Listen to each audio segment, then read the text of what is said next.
इधर खत्म हुई कॉकरोचों की नौटंकी और ड्रामेबाजी।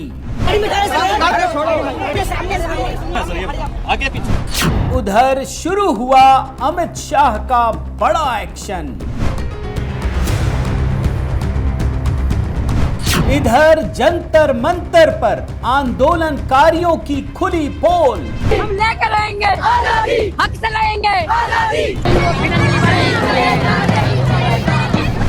उधर मोदी के मिशन पर तेजी से काम शुरू। धरना खत्म होते होते राहुल गांधी को लगे 6 झटके।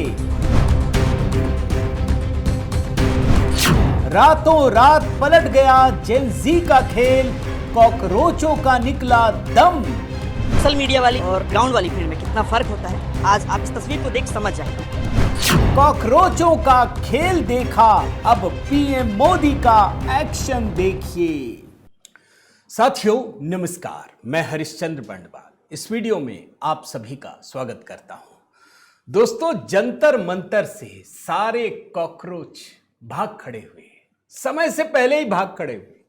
पहले तो यह अफवाह फैला रहे थे कि सरकार, दिल्ली पुलिस उनको परमिशन नहीं देगी, वो तो आगे बढ़कर दे आए। उसके बाद समय दिया गया 5 बजे, उससे पहले ही भाग गए। अब आप आगे की कहानी देखिए दोस्तों। जब ये कॉकरोच भाग खड़े हुए हैं, उसके बाद अमित शाह का एक्शन प्लान क्या है वो मैं आपको दिखाने जा रहा हूं। कैसे एक ही वार से दोस्तों ये सारे के सारे विपक्षी निपट गए हैं, आज की कहानी में इसी को डिकोड करने जा रहा हूं।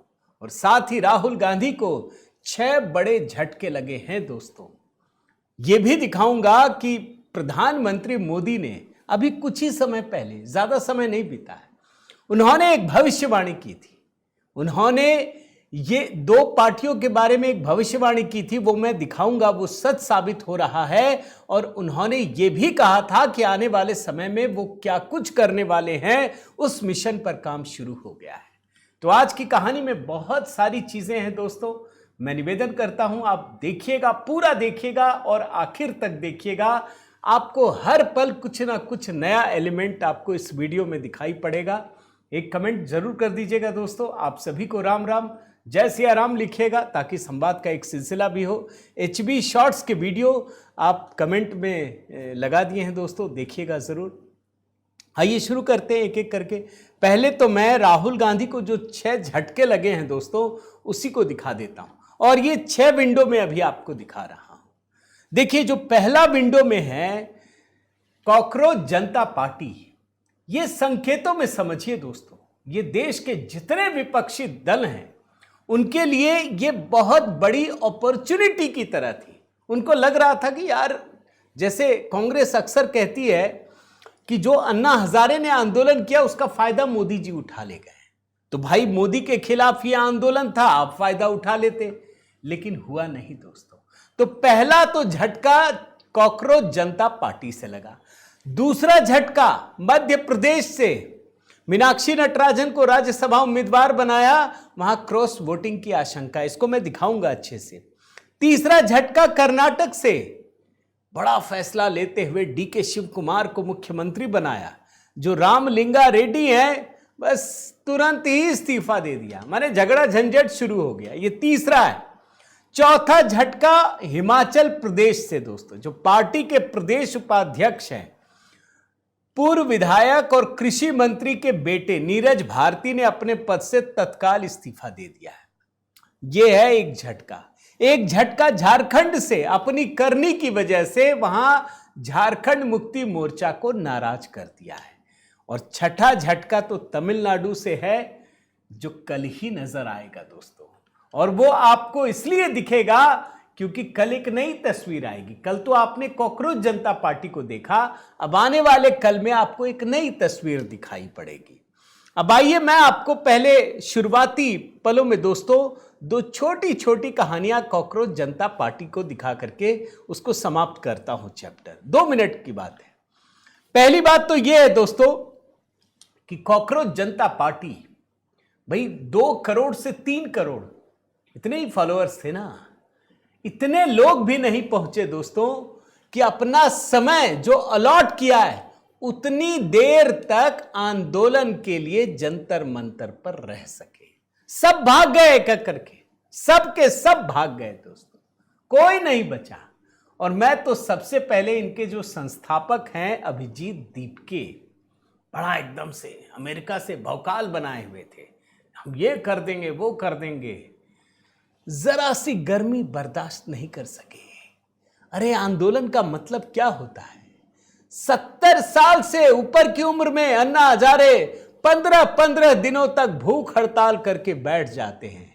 ये कैसे जेन जी हैं भाई कि ये तो मतलब जरा सी गर्मी बर्दाश्त नहीं कर पाए, एकदम अफरा तफरी पूरा मंडरा रहे हैं, इधर उधर गिर जाए, इधर गिरे कि उधर गिरे, लोग पकड़ के धक्का दे के एसी वाली कार में बिठाया, तब जाके इनको जान में जान आया।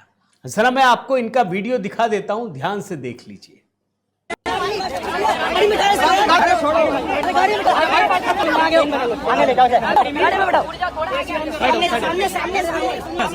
आगे पीछे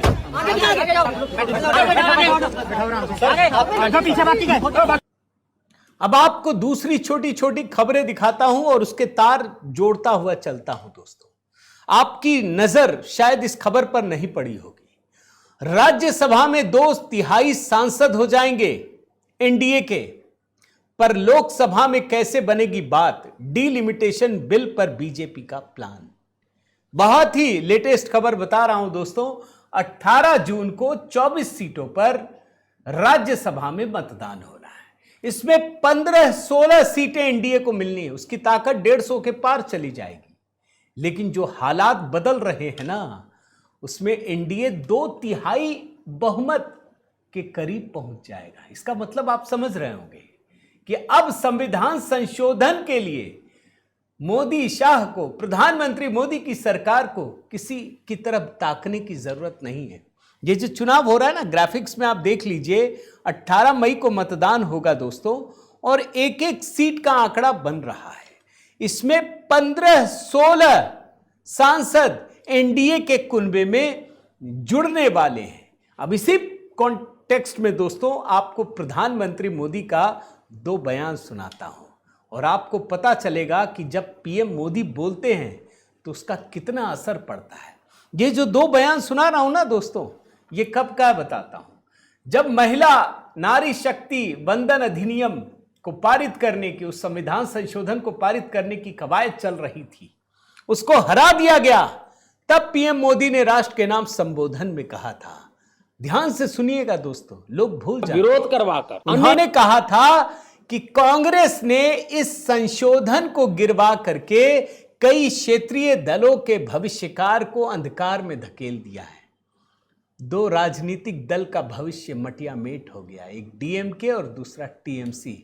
आपको शायद यकीन नहीं होगा, इस बयान को ध्यान से सुनिए। कांग्रेस परजीवी की तरह क्षेत्रीय दलों की पीठ पर सवार होकर खुद को जिंदा रखे हुए है, लेकिन कांग्रेस ये भी नहीं चाहती कि क्षेत्रीय दलों की ताकत बढ़े। इसलिए कांग्रेस ने इस संशोधन का विरोध करवाकर अनेक क्षेत्रीय दलों के भविष्य को अंधकार में धकेलने का राजनीतिक षड्यंत्र किया है। मुझे याद है दोस्तों, उस समय कई लोग कह रहे थे यार इससे क्या होता है, हो गया। लेकिन इसी बयान में दोस्तों पीएम मोदी ने यह भी कहा था कि आप ये मत समझिएगा कि हम हार गए, आने वाले समय में इस नारी शक्ति वंदन अधिनियम को हम पूरा करके रहेंगे, सिर्फ वक्त का इंतजार है। आखिरी लाइन तो ध्यान से सुनिएगा, सुन लीजिए। नारी को विश्वास दिलाता हूं, हम महिला आरक्षण के रास्ते में आने वाले हर रुकावट को खत्म करके रहेंगे, हटा करके रहेंगे। हमारा हौसला भी बुलंद है, हमारी हिम्मत भी अटूट है और हमारा इरादा भी अड़िग है। महिला आरक्षण का विरोध करने वाली पार्टियां ये देश की नारी शक्ति को संसद और विधानसभाओं में उनकी भागीदारी बढ़ाने से कभी भी रोक नहीं पाएंगे, सिर्फ वक्त का इंतजार है। अब एक एक करके दोस्तों मैं राहुल गांधी के झटके बताता हूं और फिर नारी शक्ति वंदन अधिनियम में लेकर के आता हूं। सबसे बड़ा झटका तो दोस्तों, चूंकि राज्यसभा के चुनाव होने 18 जून को, जैसे ही मीनाक्षी नटराजन को मध्य प्रदेश से उम्मीदवार बनाया, मध्य प्रदेश में तो भारी विरोध शुरू हो गया है दोस्तों। ये वर्तमान में तेलंगाना की प्रभारी है मीनाक्षी नटराजन, जो वरिष्ठ नेता है नरेश ज्ञानचंदानी, ये इसे बड़ी चूक बता रहे हैं। बोल रहे भाई दिग्विजय सिंह को लेना था, मध्य प्रदेश में तो चुनाव होना है 2028 में, आप किसको बना रहे हैं जो एक भी सीट जिता नहीं सकती। मध्य प्रदेश में ये शुरू हो गया। अब अगर विरोध हुआ है दोस्तों, तो ये भी आप समझ लीजिए कि कांग्रेस को डर सता रहा है कहीं क्रॉस वोटिंग ना हो। भाई मध्य प्रदेश में कांग्रेस के 62 विधायक हैं, 58 विधायकों का समर्थन चाहिए सांसद बनाने के लिए, यानी इनके पास 4 ज्यादा हैं। लेकिन आपको एक बात बताता हूं कि जब ऐसी परिस्थितियां होती है ना दोस्तों, और 2 बड़े नेता, भाई मध्य प्रदेश में दिग्विजय सिंह, कमलनाथ, तमाम लोग, ऐसे में यहां पर अगर तीसरा उम्मीदवार जो कैलाश विजयवर्गीय ने कह दिया है, तो यहां तो मामला फंस जाएगा। और राहुल गांधी को यह बात समझ में आ गई है कि मामला गड़बड़ हो सकता है। वो लोगों को धमका रहे हैं कि अगर क्रॉस वोटिंग की तो हम पार्टी से बाहर कर देंगे।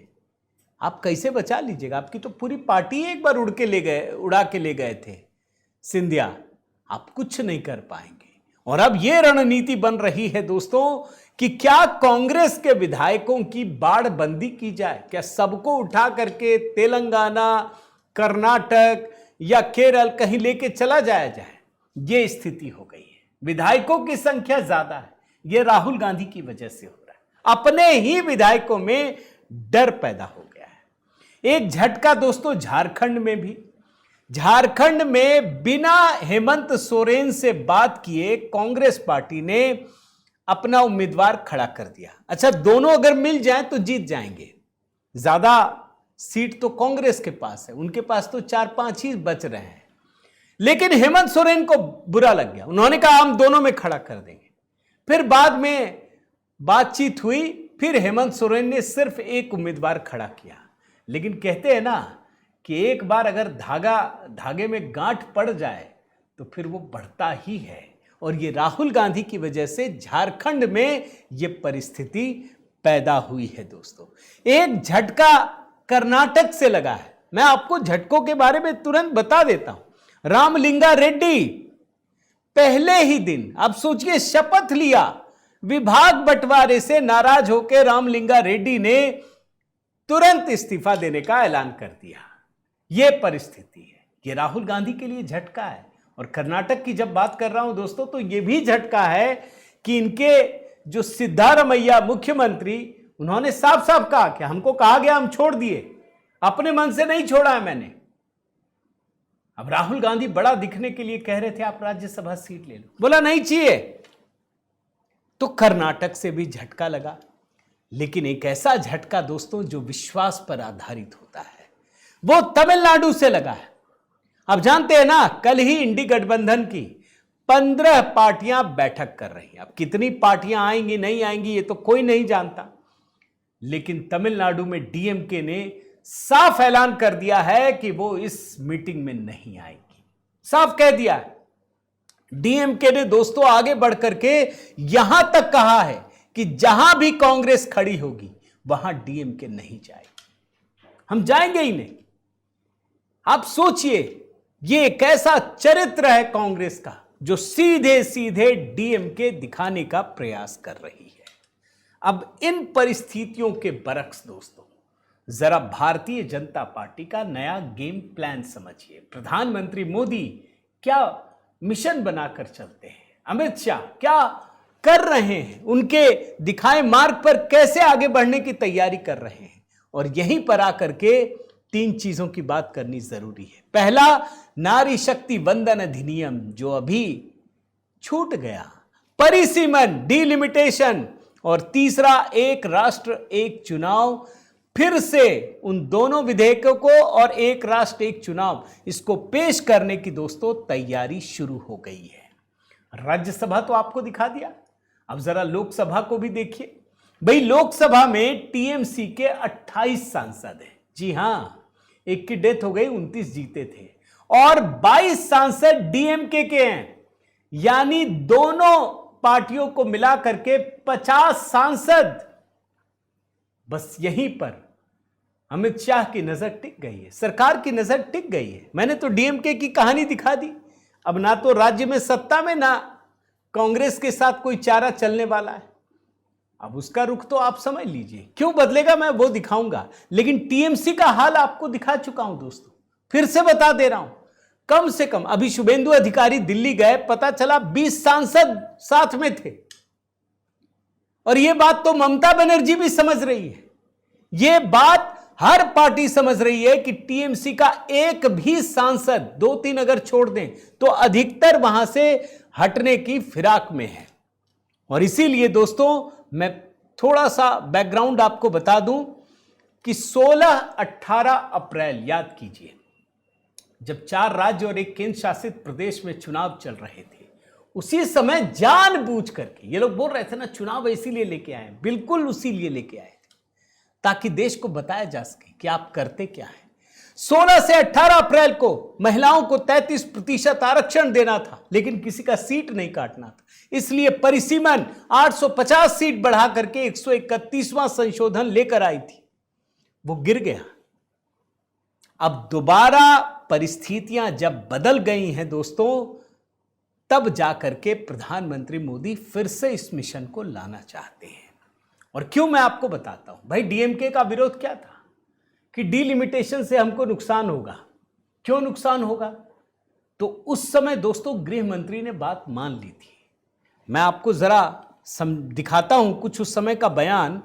अमित शाह ने किस तरीके से कहा था कि दक्षिण भारत को कोई नुकसान नहीं होने वाला और कैसे डीएमके से तालमेल बिठ जाएगा, वो मैं दिखाना चाहता हूं। पहले इस बयान को सुनाइए। लाइन में समझाऊंगा। कर्नाटक, आंध्र प्रदेश, तेलंगाना, तमिलनाडु और केरला, 4-5 राज्यों का जो काल्पनिक एक दक्षिण उत्तर करा है, इसके 5 राज्य है, उसकी 543 सीटों में अभी स्ट्रेंथ है 129। अब 129 जो स्ट्रेंथ है 543 के प्रतिशत निकालते हैं तो 23.76% होती है। अब 50% वृद्धि कर जब ये 5 राज्यों की सीटों का हम आवंटन करते हैं तो 129 से बढ़कर 195 होती है। 129 के बढ़कर सीटें 195 होगी, जिसका 816 में प्रतिशत भार निकालते हैं तो 23.87 आए। तो पहले 23.76 था और अब थोड़ा सा बढ़कर 23.87 होगा। इसलिए मैं कह रहा हूं किसी का नुकसान नहीं। दोस्तों मैं आपको याद दिलाना चाहता हूं, उस समय भी गृह मंत्री अमित शाह ने जो इंडिया अलायंस है और खास करके ये 2-3 पार्टियां, इनकी जो भी मांग थी, उन्होंने कहा था कि आप 1 घंटा सदन बंद कर दीजिए, मैं सारी चीजें अमेंडमेंट करके ले आता हूं दोबारा। मैं उस छोटे से बयान को एक बार सुनाना चाहता हूं दोस्तों, सुन लीजिए। और इस बिल का विरोध करने का कारण 50% लिखित में चाहिए तो 1 घंटा सदन बंद कर दिए। मैं ऑफिशियल अमेंडमेंट लेकर आता हूं मान्यवर, मगर बिल पारित करने का वो वादा करते। लेकिन दोस्तों उस समय तो चुनाव चल रहा था, टीएमसी हो डीएमके हो, दोनों को मोदी सरकार को हराना था, एक नैरेटिव क्रिएट करना था। उस समय तो साथ आए नहीं। अब आप देखिए पीएम का बयान सुना है ना, कह रहे थे ना सारे क्षेत्रीय दल बर्बाद हो जाएंगे। अब तो स्टालिन भी बर्बाद हो गए, टीएमसी भी बर्बाद हो गए। आप सोचिए, जिसके लिए लड़ रहे थे। और मैं आपको बताऊं दोस्तों, जो 131वां नारी वंदन अधिनियम है उसमें 54 सांसदों का समर्थन चाहिए था, जिसकी वजह से गिरा। मैं देख रहा हूं इसमें जैसे कांग्रेस पार्टी, समाजवादी पार्टी, ये सब तो नहीं होगी, लेकिन टीएमसी के 28 और डीएमके के 22 ये तो आ ही जाएंगे। उद्धव ठाकरे की पार्टी है 9 सांसद, एनसीपी 8 सांसद। यानी अगर मान लिया जाए कि 352 सांसदों का समर्थन चाहिए, यानी 54 सांसदों का समर्थन, तो 2 पार्टी तो मिला करके ही 50 है। चलिए इसमें कुछ तो उधर ही चले जाएंगे, लेकिन ये जो बाकी पार्टियां हैं, अगर उसमें से 8-10 वोट इधर ले लिया तो काम बन गया। उधर राज्यसभा में भी काम बन गया, इधर लोकसभा में भी काम बन जाएगा। तो दोस्तों ये जो कॉकरोच जनता पार्टी, इनका जो बुरा हाल हुआ है ना, इधर बड़ी उम्मीद भरी नजरों से देख रहे थे। अब इनको देख करके इनको लग रहा था कि अगर जरा सा भी लॉन्च हो गया होता, इसे राहुल गांधी को बार बार लॉन्च कर रहे हैं, ये जरा सा भी सफल हो गया होता तो शायद इस सपने में झटका लगता। लेकिन अब जो इसके बाद की घटनाएं हैं दोस्तों, जो चीजें चल रही हैं, ये मान के चलिए कि अगले संसद सत्र में फिर से ये कानून आएगा, फिर से ये संविधान संशोधन कानून आएगा और अब इसको कोई नहीं रोक पाएगा। जिनको लग रहा है कि प्रधानमंत्री मोदी ये कर नहीं पाए, तो वो जल्द ही उनका ये जो खुशियां है ना, वो डमाडोल होने वाली है। आपकी क्या राय है दोस्तों, ज़रूर कमेंट कीजिएगा, बताइएगा आप क्या सोचते हैं। आपके कमेंट का भी इंतज़ार रहेगा। लाइक कीजिए, शेयर कीजिए। अगर आपने चैनल सब्सक्राइब नहीं किया है दोस्तों तो ज़रूर कीजिएगा। और हाँ, HB शॉर्ट्स के वीडियो भी ज़रूर देखिए दोस्तों। उस चैनल को भी थोड़ा मजबूती देंगे तो हमें और भी मजबूती मिलेगी। साथ ही अगर समर्थन करना चाहते हैं और सहयोग करना चाहते हैं तो आप मेंबरशिप भी ले सकते हैं। बहुत बहुत धन्यवाद। जय सिया राम।